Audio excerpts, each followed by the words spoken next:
મિત્રો, આજે આપણે આ વિડીયોમાં સાંભળશું ચૈત્ર માસમાં સાંભળવામાં આવતી ઓખાહરણ વાર્તા। ટૂંકમાં ઓખાહરણનો સાર જોઈએ તો દૈત્યરાજ બલિરાજાનો પુત્ર બાણાસુર ખૂબ જ આકરા તપ વડે મહાદેવને પ્રસન્ન કરે છે। પ્રસન્ન કરીને તે મહાદેવ પાસે વરદાન માંગે છે। તેથી મહાદેવ તેને પુત્ર સમાન માને છે। બળના અભિમાનમાં બાણાસુર સર્વ લોકમાં હાહાકાર મચાવે છે। અંતે તેની સામે લડવાવાળું કોઈ ન રહેતા તે સ્વયં મહાદેવને પોતાની સાથે લડવા આવાહન કરે છે।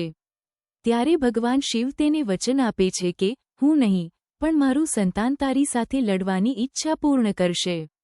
ત્યાં સુધી તું રાહ જો। ત્યાર પછી ગણેશના જન્મની પ્રસિદ્ધ કથા અહીં જોડાય છે। ગણેશની સાથે જ પાર્વતી દ્વારા એક પુત્રી પણ ઉત્પન્ન કરવામાં આવે છે। અને જ્યારે શિવ તપ કરીને ઘરે આવે છે ત્યારે ગણેશ સાથેના યુદ્ધ, શિરચ્છેદન અને પુત્રીના ડરથી છુપાઈ જવાની કથા આવે છે। આ પુત્રીનું નામ હતું ઓખા। તેણે પોતાના ભાઈની વારે ઊભા રહેવાને બદલે ડરપોક બનીને છુપાઈ જવાનું પસંદ કર્યું। તેની આ ભૂલ માટે પાર્વતીએ તેને શાપ આપ્યો કે તું દૈત્ય વંશમાં જન્મ લેશે। પણ પછી ઓખાની કાકલુદી અને વિનંતીથી પાર્વતીનું હૃદય પીગળી જાય છે। ત્યારે પાર્વતી તેને આશીર્વાદ આપે છે કે તું દૈત્યકુળમાં જન્મ લઈશ, છતાં દેવકુમાર સાથે તારા લગ્ન થશે અને ત્યાર પછી તને હું સ્વીકારીશ। આ ઓખા દૈત્યરાજ બાણાસુરના ઘરે ફરી જન્મ લે છે।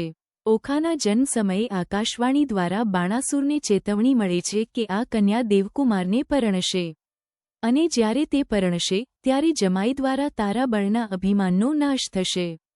તારા હાથ છેદાઈ જશે, એટલે તું આ કન્યાને કદી પરણાવવા ના દે। આ સાંભળીને બાણાસુર સંકલ્પ કરે છે કે ઓખાને કદી પરણાવશે નહીં।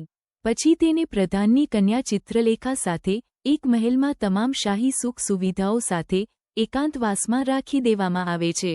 ચિત્રલેખા ચિત્રકલામાં પ્રવીણ છે।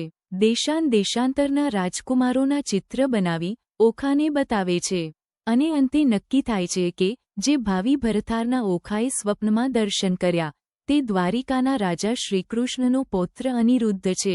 અને પછી સખી ચિત્રલેખા દ્વારિકા નગરીમાંથી રાત્રે ઊંઘમાં પોઢેલા રાજકુમાર અનિરુદ્ધનું અપહરણ કરે છે અને ઓખાની પાસે લઈ આવે છે। ઓખા અને અનિરુદ્ધના છાનામાના માળિયાની અંદર લગ્ન થાય છે અને આની જાણ બાણાસુરને થતાં તે કાળજાળ બની અનિરુદ્ધ પર ત્રાટકે છે। સંઘર્ષ પછી અનિરુદ્ધને કેદમાં મોકલવામાં આવે છે। અનિરુદ્ધની વહારે કૃષ્ણ તો પોતાના ભક્ત બાણાસુરની વહારે શિવ આવે છે। શિવ અને કૃષ્ણના યુદ્ધની કથા છે। અંતે સૌ સારાવાના થાય છે। બાણાસુરનો મધ ભાંગે છે। કૃષ્ણ અને શિવ વચ્ચે સુલેહ થાય છે અને ઓખા અનિરુદ્ધનો ગૃહ સંસાર માંડે છે।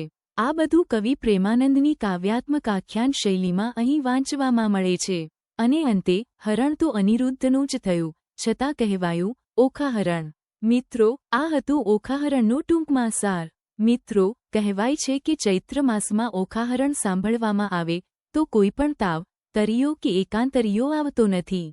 ભટ્ટ કવિ પ્રેમાનંદ કૃત ઓખાહરણમાં લખ્યું છે કે જેના અંદર કુલ 93 કડવા છે, જે ચૈત્ર મહિનામાં 3 દિવસમાં સાંભળવાનો મહિમા છે।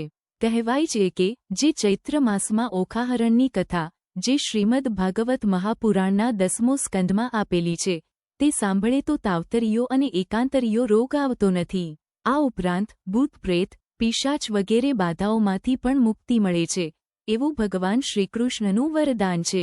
આથી દરેક મનુષ્યએ ચૈત્ર મહિનાની અંદર ઓખાહરણ જરૂર સાંભળવું જોઈએ।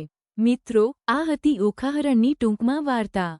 જો તમને આજનો અમારો આ વિડિયો પસંદ આવ્યો હોય તો અમારી ચેનલને લાઇક, શેર અને સબસ્ક્રાઇબ કરવાનું ભૂલતા નહીં। ધન્યવાદ।